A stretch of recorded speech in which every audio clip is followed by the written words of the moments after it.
बिस्मिल्लाहिर्रहमानिर्रहीम। अस्सलाम वालेकुम जी। असलम मुराद आपकी खिदमत में हाजिर है और मेरे पास इस वक्त पंजाब हुकूमत की तर्जुमान मुसर्रत जमशेद चीमा मौजूद हैं, जो ख़ास तौर पर जो है वो जो ख़वातीन जाली हैं और नून लीग की जो पूरी एक ब्रिगेड है, उनका जो है वो बड़े भरपूर अंदाज में जो है वो बेचारी अकेली तनहा जो है वो मुकाबला करती नज़र आती हैं। मुसर्रत जमशेद चीमा साहिबा, ये बताइए कि ये जो तो अपने अल्फाज वापस ले, कोई बेचारी नहीं हूँ मैं। अच्छा, ये बताइए, ये जो रोज़ाना जो है वो ब्रिगेड अपने जो है वो फायरिंग कर देती है खान साहब पे, कभी ऑडियो लीक्स आ जाती हैं, कभी वो धमकियां देते हैं कि अब वीडियो आने वाली है, तो ये सूरत हाल किस तरह बन, ये इसके मकासद क्या होते हैं और क्या कोई मकसद में कामयाब हुए हैं? और मरियम जो औरंगज़ेब हैं, वो आजकल जो है वो आप पर थोड़ा सा मेरा ख्याल है को मोहब्बत हो गई है, या वो आजकल आप पे बयान नहीं दे रही?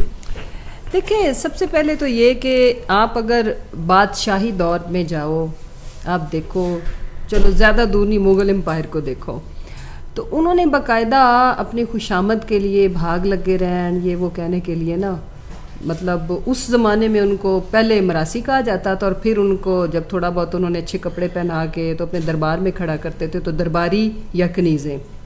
उनका काम क्या होता है? उनका काम ये होता है कि बादशाह जो ऊट पटांग बोंगी मारे, वो वाह वाह वाह वाह के बहुत अच्छे जी, बहुत अच्छे।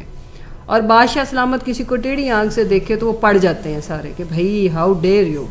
सेम रोल है इन लोगों का।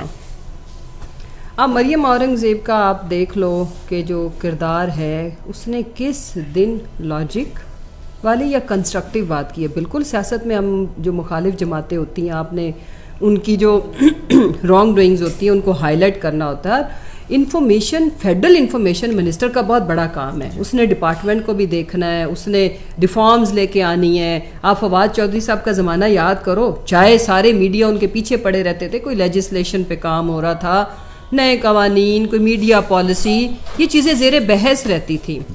और आज उस खातून का काम क्या है?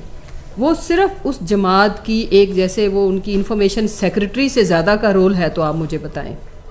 वो सारा दिन उसका काम है कि देखिए, मेरा जो सियासी मुखालिफ होगा, मैं उनके बारे में जब भी बात करूंगी, इसलिए नहीं कि मेरे लीडर को अच्छा लगेगा, अगर मेरे पास दलील होगी तो मैं टच करूंगी, वरना बंदे को वेल लेफ्ट करना चाहिए। वो जो उनका मुखालिफ है, अब खान साहब के ऊपर करप्शन के चार्जेस और जिस तरह से वो कह रही होती है, वो सारे के सारे अक्ल वाले जीश और नीचे जब वो बोलती है, तो आप किसी भी चैनल के ऊपर जब वो लाइव वो डिजिटल की बात कर रही हूँ, आप टिकर्स पढ़ा करें, कमेंट्स पढ़ा करें, क्या आ रहे होते हैं, ऐसे फिट फॉर देम। मरियम से इसने तरबियत पाई है, मरियम सफदर से।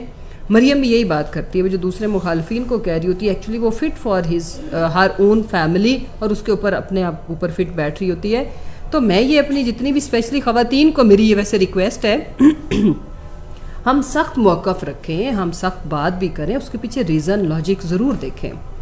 मतलब अच्छा नहीं लगता कि पार्लिमान, वो चाहे पंजाब का हो, नेशनल असम्बली, और बड़ी प्रेस्टीज वाले होते हैं, उसमें आपका इम्पैक्ट ये आए कि झूठ बोलने वाली मशीन, या खुदा ना खास्ता ख़वातीन को लोग कहें बक बक मशीन, तो अच्छा तो नहीं लगता ना। आप बात करें, आप अपनी पार्टी का मुद्दा बयान करें, आप अपने सियासी मुखालफिन को भी बुरा भला कहें, लेकिन वो झूठ, आपकी हर बात ही झूठ ना लगे। मरियम नवाज क्यों आउट ऑफ फॉर्म है? छोटी सर्जरी में बिजी होगी, कुछ और वो फिल्टर लगा के फोटो शूट कर रही होगी, सैर कर रही होगी, या उसको किसी ने कहा होगा बीबी म्यूट हो जा। वो तो म्यूट मशीन थी ना, कभी ऑन होती थी कभी ऑफ होती थी। पहले जब यहाँ पे भी थी तो स्टेबल तो नहीं थी।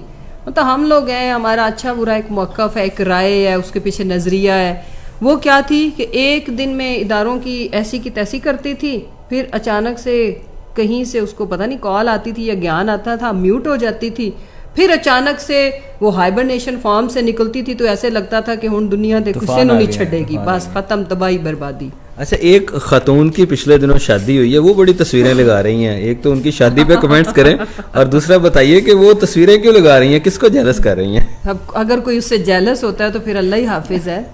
वो खातून तो मैं कहती हूँ कि I don't want to comment, that is her personal life, leave. अच्छा, और तस्वीरें भी वो लगा रही हैं, बस ठीक है, बस ठीक है ना। चलो, अरमान होते हैं दुनिया में, जो कभी भी कुछ लोगों के सारी जिंदगी नहीं पूरे होते, तो लेट देम एंजॉय। یہ ویورز یہ ریحام خان کی بات ہو رہی تھی, اگر آپ لوگ نہیں سمجھ رہے تو انہوں نے کمنٹس کرنا بھی جو ہے وہ مناسب نہیں سمجھے. اب بتائیں جی, تھوڑا سا سیریس گفتگو کر لیں. جو سیاسی صورتحال ہے آپ دیکھ رہے ہیں کہ خان صاحب روز روز میٹنگ کر رہے ہیں. پنجاب میں جو ہے وہ گورنمنٹ کبھی ٹاپل کرنے کا کہا جاتا ہے, کبھی جو ہے وہ کہا جاتا ہے کہ اعتماد کا ووٹ لے لیں گے. سچویشن بن کیا رہی ہے اگلے 5 7 8 دن میں جو ہے وہ سیاست کیا رخ اختیار کر رہی ہے؟ دیکھیں سیاست میں اس وقت جتنے بھی آپ رخ الٹ پلٹ کے دیکھو, جتنے سیاست کے پیج آپ نکالو, آپ کو اس میں خان صاحب بھی نظر آئیں گے. اور ایک اور بہت زبردست چیز نظر آئے گی کہ ساری پی ڈی ایم کی جماعتیں خان صاحب کے علاوہ ایک ٹرک کی سواری ہے پی ڈی ایم بھاگتی ہوئی نظر آئے گی. الیکشن نہیں ہونے چاہیے. آپ اسلام آباد میں دیکھو ایسا کیا ہو گیا, پہلے اناؤنس کیوں ہوئے, شیڈیول کیوں جاری ہوا, اور الیکشن کمیشن کا رول گجنی 2 3 والا رہ گیا ہوا ہے. وہ بھول جاتے ہیں سب کچھ, اچانک سے انہیں کچھ یاد آتا ہے ایکشن شروع, اور مذاق بنا کے رکھ دیا انہوں نے سچی بات ہے جمہوریت کو, اس ملک کے آئین اور قانون کو. اور جس طرح سے دھجیاں اڑائی جا رہی ہیں, یہ تماشا جمہور تو دیکھ ہی رہا ہے. انجوائے بہرحال ہم نہیں اس لیے کر رہے کہ ملک کے حالات بہت خراب ہو گئے ہیں, ادروائز تو یہ فنی سٹوری, فنی فلم. آپ غور کرو کہ 8 ماہ کے اندر اتنی بربادی تو کسی ملک کے اوپر اگر کوئی دشمن ملک جنگ مسلط کرے نا, اس کے اثرات نہیں ہوتے. جس طرح سے ہماری کرنسی ڈی ویلیو, جب خبر آتی ہے کہ ٹیکسٹائل, آپ نے صبح پڑھا ہوگا کہ ٹیکسٹائل ملیں بند ہو گئی ہیں, اور اس سے بری کیا خبر ہوگی. اور بیٹھے بٹھائے ہمارا ملک, اور ہم گھروں کے اندر ہمارے جو پیسے تھے, جو جس کی سیونگز تھی, ہم بیٹھے بٹھائے غریب ہو گئے, ہماری پراپرٹیز گر گئیں. ہمارا قصور اور غلطی کیا ہے؟ اذان کے بات کر لیتے ہیں بیچ میں. آخری سوال ہے, یہ بتائیے گا کہ یہ تمام صورتحال تو جو ہے وہ آپ کے سامنے ہے, خان صاحب کو وہ کر رہے ہیں. پرویز صاحب کے بارے میں صرف بتائیے گا کہ وہ آپ سے کبھی کبھی خفا ہو جاتے ہیں, تو ان کے ساتھ جو ہے وہ ورکنگ ریلیشن شپ کس طرح کی موجود ہے, اور اب آپ کیا سمجھ رہے ہیں کہ چیزیں جو ہے وہ آگے جا کے جو ہے وہ کس طرح جو ہے وہ پنجاب کے ساتھ چلیں گی, اور کیا پنجاب حکومت اسٹے کرے گی؟ بس آخری سوال. جی, ورکنگ ریلیشن شپ الحمدللہ بہت اچھا ہے میرے لیڈر کا اور سی ایم صاحب کا.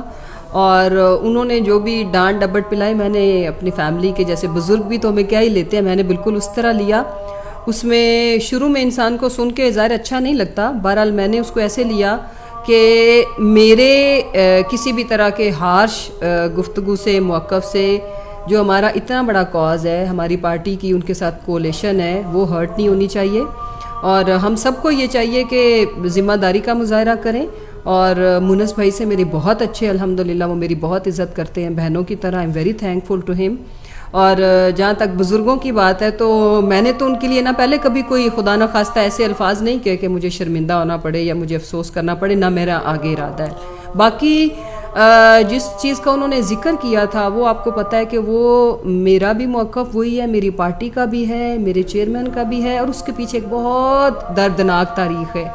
تو اس کی وجہ خالی یہی ہے, ورنہ ذاتی دشمنی تو ہماری ان کے ساتھ بھی نہیں ہے. لیکن جن کانسیکوینسز کو آج ملک بھگت رہا ہے, ملک کے ساتھ ہم نے اپنے چیئرمین کی زندگی دوسری پائی ہے, جن کی وجہ سے ہم سٹرگل کرتے ہیں.